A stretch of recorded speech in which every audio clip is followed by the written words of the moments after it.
Most important thing we're going to talk about, and I want to set the stage for this. If you are not talking to every elected official you know about this, if they ever come talk to you as a group here or anywhere else, and they don't bring this issue up, they're not doing their job. We built the largest wealth generating mechanism in human history here in America. We did it about 3 generations ago. We came back from the war. We issued the GI Bill. And every level of government looked together and said, we're going to engage in the largest public-private partnership in world history in American home ownership. Now, I want you to ask yourself why, right? We talk about the American dream, and you think about owning a home, and I want you to wonder and ask yourself why that's true. Why is the American dream tied to the American home ownership? Is it that we just have a weird passion for postage stamp lots in this country? Probably, but that's not why, right? The reason why is that we recognized as a nation, we came back from the war, you do not build wealth through salary and savings. We're all universally terrible at that. You build wealth through appreciating assets, through equity in an appreciating asset. The average American, it's why all of you started a business. The average American will not start a business. So we had to figure out a mechanism by which we get the average American into an appreciating asset, and it turns out every American has to live somewhere. So let's get them into a home that builds wealth for them. Does this all make sense, everybody? Yep. So what did we do about it? We come back, federally subsidized mortgage interest rates, state tax law that incentivized ownership, and local zoning law that drove ownership inventory. And then the American enterprise unleashed. And the American private sector built more homes in a shorter period of time than has happened anywhere in the world ever under any form of government. We built more inventory, we got more people into homes they owned, and what did we do? We built the largest middle class the world had ever seen. And for 75 years, we saw Pax Americana. You saw global geopolitical stability unlike we had seen in centuries in the world. And we pretend those aren't tied together. We pretend it's because we were the only superpower, but can we all acknowledge for a second, that 75 years? No, we weren't. Right? The majority of that 75 years, there were 2 major superpowers in the world, and yet the world sat largely in peace. For what reason? The world knew the American middle class believed tomorrow would be better than today. When the American middle class believes that, guys, we argue about how to balance the budget, not anything you're watching argued about on the news today. we are not having policy debates today. We're arguing differently. Why?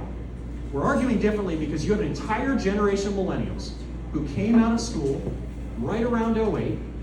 The bankers lied. The assets didn't match the paper. The entire housing industry fell apart. Half the developers went out of business. The banks stopped loaning to both consumers and developers to build. These kids get out of school, they look at their parents who are upside down in their houses and they go, what do I do? And their parents go, don't buy. You don't know where you want to go yet. I don't know how this is going to work out for me. Move into the basement, get into an apartment, you'll figure life out. And they did. And now you're 15 years in. These kids are objectively poorer than their parents were, even adjusted for inflation. They're objectively making more money than their parents did, even adjusted for inflation. And their parents are going, you should have saved like I did. And they are full of crap. They didn't save any better than their kids did. What they did do is they bought a house out of college.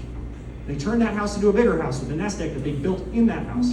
And then their kids got out of school and they downsized. And that money showed up in their account. And that has happened for 3 generations. And that's how we've built wealth. It's how we've built generational wealth in this country. And now this generation is wising up and going, I gotta buy a house. And what are they facing? Record inventory shortages. We've never ever seen an inventory shortage like this. And there's a direct reason. We didn't build. We just in Metro Atlanta caught up. The number of building permits for residential we issued last year in Metro Atlanta matches the number of building permits we issued in 2011. I don't know if you've noticed, it's a bigger region today. Guys, in just the core 5 counties of Metro Atlanta, we have a 350,000 unit housing deficit. We added 15,000 units last year, and that includes 10,000 apartment units in Atlanta City proper, which do nothing for this equity conversation. We are not scratching the dent, and we will add the population of Nashville to Metro Atlanta by 2050. That's 2 million people. This is a problem that will get bigger, not smaller. If we don't double down on American home ownership, we lose the middle class. Period. We built the American middle class on home ownership. Doubt me? Tell me about the middle class in Europe and California, where the populations are majority red. It doesn't work. We build wealth in this country on appreciating assets. The universal appreciating asset is the American home. Find me a new one, I'm happy to talk about it, but it isn't Bitcoin. Okay? We have found our mechanism. We know our golden goose, and we're ignoring it. And right now, I'm getting sick and tired of hearing consultants tell me Gen Z and millennials just prefer to live and just prefer to rent. When you ask them to justify that, they show you how many do. Guys, that is not the same thing. That's like arguing that really sick people love going to hospitals. That's not the same thing. Right? You cannot conflate demand or market preference with market necessity. So how do we do it? We have got to get these homes more affordable. We're going to do that not through government mandate. We're going to do that through inventory and supply. We have to, as a generation, build more housing in this country. Not all right here. In this housing appropriately and planned, then just like we did 3 generations ago. And if we don't unleash that engine, we will lose the American middle class. When you lose the American middle class, you expect to start seeing things like Pax Americana disappear, or suddenly I would expect to see things like maybe Eastern Europe would start to light up.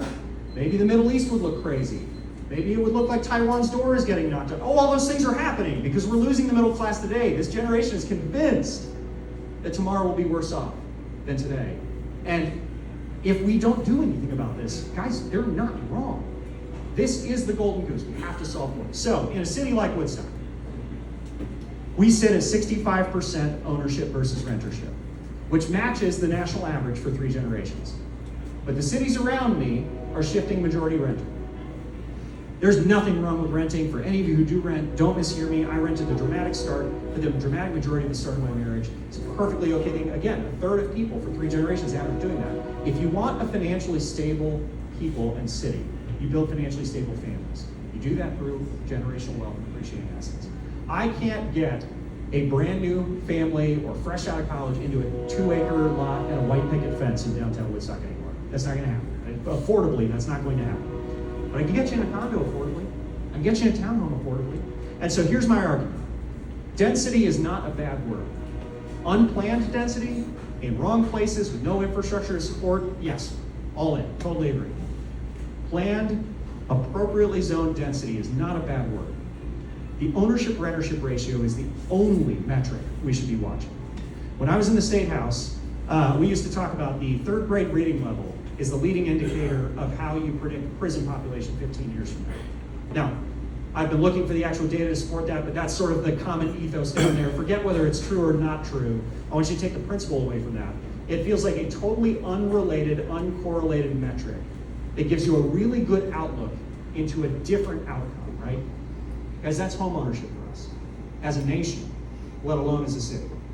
If we are not talking about this, if the feds are not talking about how to figure out how to make mortgages more affordable and help those developers get building, if the state is not talking about ways to ensure that our tax policy continues to do what it's done for 3 generations and incentivize ownership, if locals are not talking about zoning based on ownership, we're not having the conversation we've had for the better part of a century, and we can't be shocked when we don't get the outcomes that we've gotten for the better part of a century.